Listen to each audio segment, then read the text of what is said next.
Aquí voy a compartir cómo preparo escenarios y qué condiciones necesito antes de operar. Este análisis forma parte de mi proceso operativo. No es una recomendación. Revisar el contexto macro no es para predecir el mercado.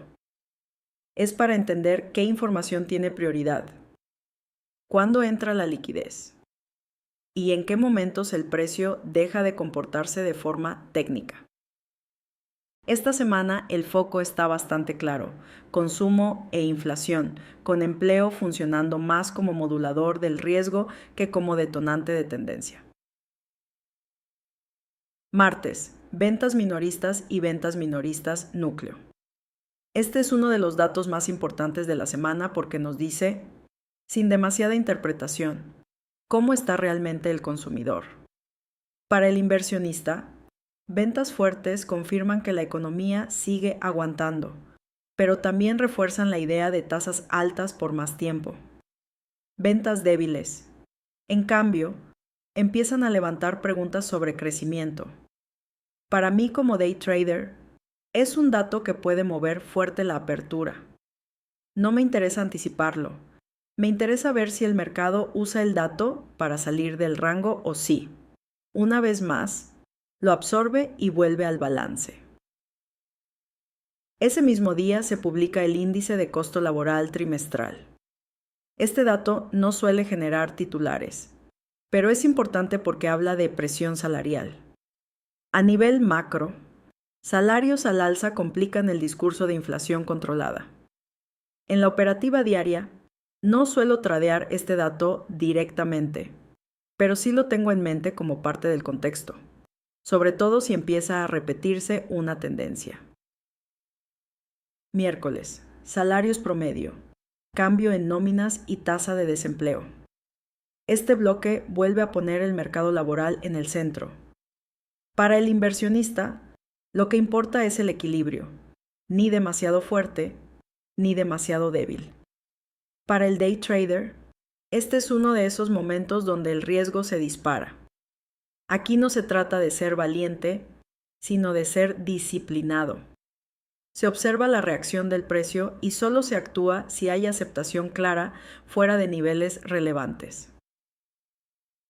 Jueves, solicitudes iniciales de desempleo. Este dato es más de seguimiento que de impacto. A nivel macro, solo empieza a importar si muestra un deterioro sostenido. En el intradía, normalmente es ruido. Si no hay sorpresa extrema, rara vez cambia el contexto de la sesión. Viernes, índice de precios al consumidor. Este es, sin duda, el dato más importante de la semana. Aquí se juega la narrativa de inflación, tanto en la lectura general como en la subyacente. Para el inversionista, este dato pesa directamente sobre expectativas de política monetaria. Para mí como day trader, es un evento donde el foco no está en el primer movimiento, sino en lo que el mercado hace después. La prioridad es proteger capital y esperar que el precio muestre intención real. El Fed Watch sigue mostrando un escenario bastante consistente. Tasas altas por más tiempo. Los recortes tempranos no forman parte del escenario base y las probabilidades se concentran más adelante en el año. Para que esto cambie de verdad, no basta con un solo dato positivo. Tendría que verse una combinación clara: inflación subyacente cediendo de forma consistente y un mercado laboral enfriándose de manera más estructural, no solo por ruido mensual. Mientras eso no ocurra, el mercado va a seguir reaccionando a cada dato, pero sin validar un cambio de régimen. Esto es importante porque evita caer en la trampa de pensar que cada reporte va a cambiarlo todo. Los resultados de esta semana aportan contexto desde varios frentes. En consumo básico y servicios, empresas como Coca-Cola, CVS Health y McDonald's nos ayudan a ver si el consumidor sigue absorbiendo precios y cómo están defendiendo márgenes. Para el inversionista, esto habla de estabilidad. Para el day trader, son nombres que pueden ofrecer movimientos claros después del reporte. siempre con gestión de riesgo estricta. En tecnología y crecimiento, destacan Shopify, AppLovin, Datadog, Cloudflare y HubSpot. Aquí el foco no está solo en el número, sino en la guía. Estas empresas suelen ser sensibles a expectativas, y eso las hace interesantes para operativa táctica una vez que el mercado procesa la información. En plataformas financieras y especulativas, Robinhood y Coinbase funcionan casi como termómetro del apetito por riesgo. Más que las utilidades, importa lo que digan sobre actividad, volumen y usuarios. En industria y semiconductores, nombres como Cisco, Arista, Global Foundries y Applied Materials aportan información sobre inversión empresarial y ciclo tecnológico. Para el contexto macro son relevantes. Para el day trader, pueden ofrecer oportunidades claras si el mercado decide reaccionar con decisión. En energía e infraestructura, empresas como Enbridge, TC Energy y Cameco ayudan a entender flujos de capital y demanda estructural en el sector. Recordatorio clave. Los resultados no son trades automáticos. Son información. El trade solo existe si el precio confirma. En resumen, es una semana donde consumo e inflación marcan el ritmo. La Reserva Federal sigue anclada a tasas altas y los resultados empresariales ayudan a afinar la lectura del ciclo. Mi enfoque no cambia. Contexto primero, reacción del precio después y ejecución solo si el mercado lo permite. Empezamos con la gráfica semanal del futuro del SPY.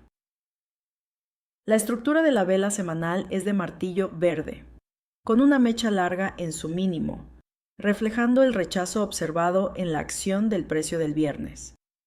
Sin embargo, el cierre se dio a mitad del balance semanal, lo que deja una lectura neutral, no direccional, mientras el precio siga cerrando dentro del balance.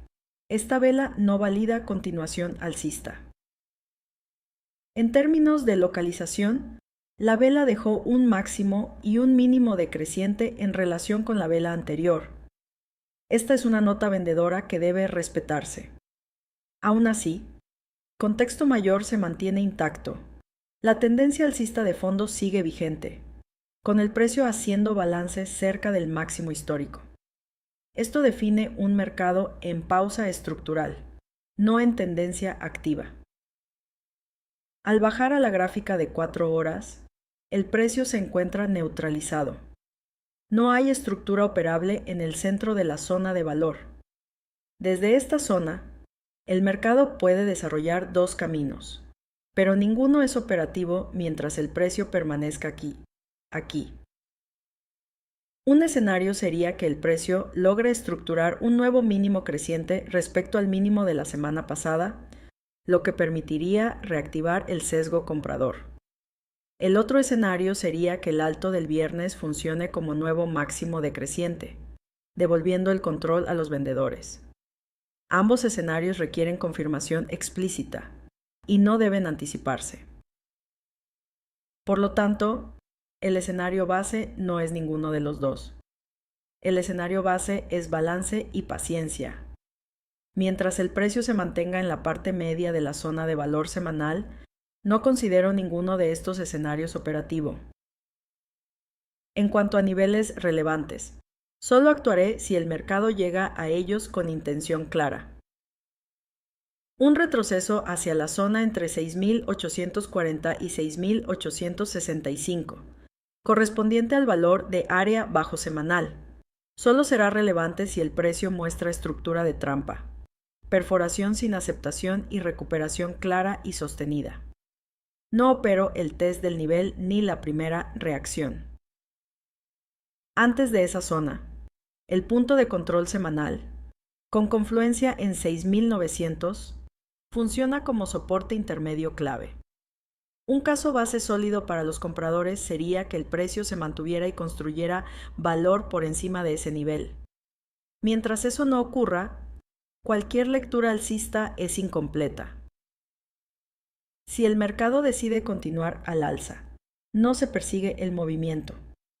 El único escenario válido sería un rompimiento del alto de la semana con aceptación, seguido de un retroceso que valide esa antigua resistencia como soporte. Dado el historial reciente de trampas compradoras en esa zona, la aceptación con volumen y tiempo es una condición obligatoria.